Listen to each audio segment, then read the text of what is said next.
శ్రీ మహాగణాధిపతయే నమః. శ్రీ మాత్రే నమః. జై సంతోషి మాత. శ్రీ గురుభ్యో నమః. మన ఛానల్కు స్వాగతం. ఈ 2024 మే 19వ తేదీ నుండి 25వ తేదీ వరకు మేషరాశి వార ఫలితాలు ఏ విధంగా ఉండబోతూ ఉన్నాయి, ఈ వారంలో ఈ రాశి వారు ఎటువంటి పరిహారాలను పాటించాలి, అదేవిధంగా ఏ విషయాలలో జాగ్రత్తగా ఉండాలి, ఏ దేవత ఆరాధన చేసుకోవాలి, ఈ రాశి వారికి ఈ వారంలో కలిసి వచ్చేటటువంటి పనులు ఏంటి, ఈ వారంలో వీరికి ఎదుర్కోబోయే పరిణామాలు ఏమిటి అనేటటువంటి పూర్తి వివరాలు ఇప్పుడు మనం ఈ వీడియోలో వివరంగా తెలుసుకుందాం. ఈ వీడియోని స్కిప్ చేయకుండా చివరి వరకు చూడండి ఫ్రెండ్స్, అప్పుడే మీకు పూర్తి విషయాలు తెలుస్తాయి. కొత్తగా మీరు మన ఛానల్ని చూస్తే ఈ వీడియోని లైక్ చేసి మన ఛానల్ను వెంటనే సబ్స్క్రైబ్ చేసుకోండి. మేము చేసే ప్రతి ఒక్క లేటెస్ట్ వీడియో ముందుగా మీకు తెలుస్తుంది. ఇక వివరాల్లోకి వస్తే, మేషరాశి ద్వాదశ రాశులలో మొదటి రాశి. అశ్విని 1, 2, 3, 4 పాదాలు, భరణి 1, 2, 3, 4 పాదాలు, కృత్తిక 1వ పాదంలో జన్మించిన వారు అందరూ కూడా మేషరాశికి చెందుతారు. ఈ రాశ్యాధిపతి అంగారకుడు. ఇక ఈ వారంలో ఈ రాశి ఫలితాలు ఏ విధంగా ఉన్నాయి అని చూసినట్లయితే గనుక, ఈ రాశి వాళ్ళు ఈ వారంలో మీరు అందరినీ కలుపుకొని సమర్థవంతంగా పనులను పూర్తి చేస్తారు. అలాగే సోదరులతో కూడా కలిసికట్టుగా మెలుగుతారు. ఈ రాశి వారు ధైర్యంగా ఏ పనిని అయినా సరే విజయవంతంగా పూర్తి చేస్తారు. భయం అనేది వీరికి అస్సలు ఉండదు. అలాగే కొత్త ఆలోచనలకు, ఐడియాలకు శ్రీకారం చుడతారు. ఇక కొత్త వారితో వీరికి పరిచయాలు అంతగా మంచిది కాదు. అలాగే ఈ రాశి వారు రుణాల కోసం చేసేటటువంటి ప్రయత్నాలు ఫలించే అవకాశాలు కనిపిస్తూ ఉన్నాయి. డబ్బులు మీ దగ్గర ఉంటే మీరు మాత్రం ఇతరులకు అప్పుగా ఇవ్వకండి. మీరు గనక అప్పు ఇచ్చినట్లయితే ఆ అప్పు తిరిగి వచ్చే అవకాశాలు తక్కువగా ఉన్నాయి. ఈ సమయంలో ఇక ఈ రాశి వారికి ప్రభుత్వంలో ఉన్నత అధికారులతో పరిచయాలు కలుగుతాయి. అలా పరిచయం కలిగిన వ్యక్తుల ద్వారా మీకు ప్రభుత్వ పరంగా పనులు సక్సెస్ అయ్యే అవకాశాలు ఉన్నాయి. నిరుద్యోగులు ఎవరైతే ఉన్నారో వారికి ఉద్యోగ ప్రయత్నాలు ఫలిస్తాయని చెప్పవచ్చు. అలాగే ఎవరికైతే వివాహం కాని వారికి, ఈ రాశి వారికి వివాహం జరిగేటటువంటి అవకాశాలైతే కనిపిస్తూ ఉన్నాయి. ఇక ఈ రాశి వారు స్థిరాస్తులు కొనుగోలు చేస్తారు. ఇక ఉద్యోగం చేసేవారికి ప్రమోషన్లు, బదిలీలు కలిగే అవకాశాలు ఉన్నాయి.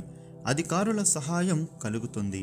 వీరికి తప్పనిసరి పరిస్థితులలో ప్రయాణాలు జరిగే అవకాశాలు ఉన్నాయి. ప్రయాణాలు చేసేటప్పుడు జాగ్రత్తగా ఉండాలి.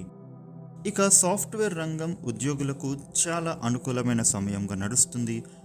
ఇక ఈ రాశి వాళ్లకు మీ జీవిత భాగస్వామి గనుక వృత్తి, ఉద్యోగంలో ఉంటే గనుక ఆమెకు చక్కటి ఎదుగుదల కనిపిస్తుంది. ఇక రాజకీయ నాయకులకు విమర్శలు ఎదురయ్యే సూచనలు కనిపిస్తూ ఉన్నాయి. ఇక వృత్తి వ్యాపారస్తులకు కలిసి వచ్చే కాలం. మీరు చేసే వ్యాపారాలలో కొన్ని అగ్రిమెంట్లు మీద సంతకాలు చేసే అవకాశాలు ఉన్నాయి. అలాగే మీరు చేసే వ్యాపారాన్ని మీ యొక్క సొంత తెలివితేటలతో, మీ యొక్క కృషితో అభివృద్ధి చేస్తారు. ఇక రియల్ ఎస్టేట్ వ్యాపారులకు కొద్దిగా ఫ్లక్చువేషన్స్ కనిపిస్తూ ఉన్నాయి. ఇక మార్కెటింగ్ రంగంలో ఉన్నవారికి వారి టార్గెట్లు కొద్దిగా రీచ్ అయ్యే అవకాశాలు కనిపిస్తూ ఉన్నాయి.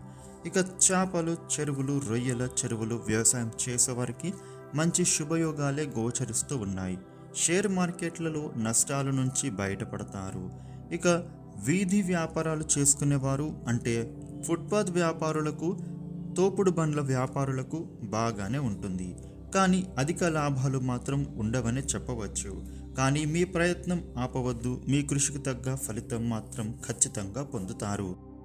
ఇక ఈ రాశి మహిళలకు సోదరులతో కానీ, బంధువర్గంలో కానీ మంచి సంబంధ బాంధవ్యాలు కనిపిస్తూ ఉన్నాయి. ఇక మీ జీవిత భాగస్వామితో చక్కటి అవగాహనతో మీ సంసారంలో ముందుకు వెళతారు. మీరు సంతానం పైన కూడా చక్కటి శ్రద్ధ పెడతారు. గృహోపకరణ వస్తువులు, బంగారం వంటి వస్తువులు కొనుక్కుంటారు. ఒక్కొక్కసారి అనవసరంగా టెన్షన్లకు గురి అవుతూ ఉంటారు. అది మంచిది కాదు. ఇక ఈ రాశి వారికి ఆరోగ్యపరంగా చాలా బాగుంటుంది. అలాగే అందరూ ఆరోగ్య సూత్రాలు పాటించడం చాలా మంచిది. ఈ రాశివారు చేసుకోవలసిన పరిహారం గురించి చూసినట్లయితే కనుక మీరు ప్రతిరోజు కూడా ఉదయం తలస్నానం చేసిన తర్వాత శివాష్టకాన్ని పఠించుకోండి. అదేవిధంగా వీలైతే శివాలయానికి వెళ్ళి శివుడిని దర్శించుకొని శివుడికి అభిషేకం చేయించినట్లయితే మీకు ఉండే జాతక దోషాలు తొలగిపోతాయి.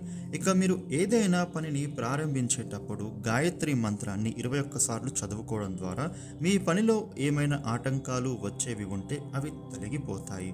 ఇక అదేవిధంగా ప్రతిరోజు ఈ రాశివారు వీలైతే గనుక పక్షులకు ఆహారాన్ని వేయడం, నీళ్లను సమకూర్చినట్లయితే మీకు ఉండే ఆపదల నుండి బయటపడతారు. రుణ సమస్యలతో బాధపడేటటువంటి వ్యక్తులు ఎవరైతే ఉంటారో వారు ప్రతిరోజు కూడా ఉదయాన్నే తలస్నానం చేసిన తర్వాత కనకదార స్తోత్రాన్ని పఠించినట్లయితే మీకు ఉండే ఆర్థిక సమస్యల నుండి బయటపడగలుగుతారు. ఇక ఈ వీడియో నచ్చితే లైక్ చేయండి, షేర్ చేయండి. ఇలాగే ప్రతి వారం రాశి ఫలితాలు తెలుసుకోవడం కోసం ఇప్పుడే మన ఛానల్ను సబ్స్క్రైబ్ చేయండి. Thank you for watching.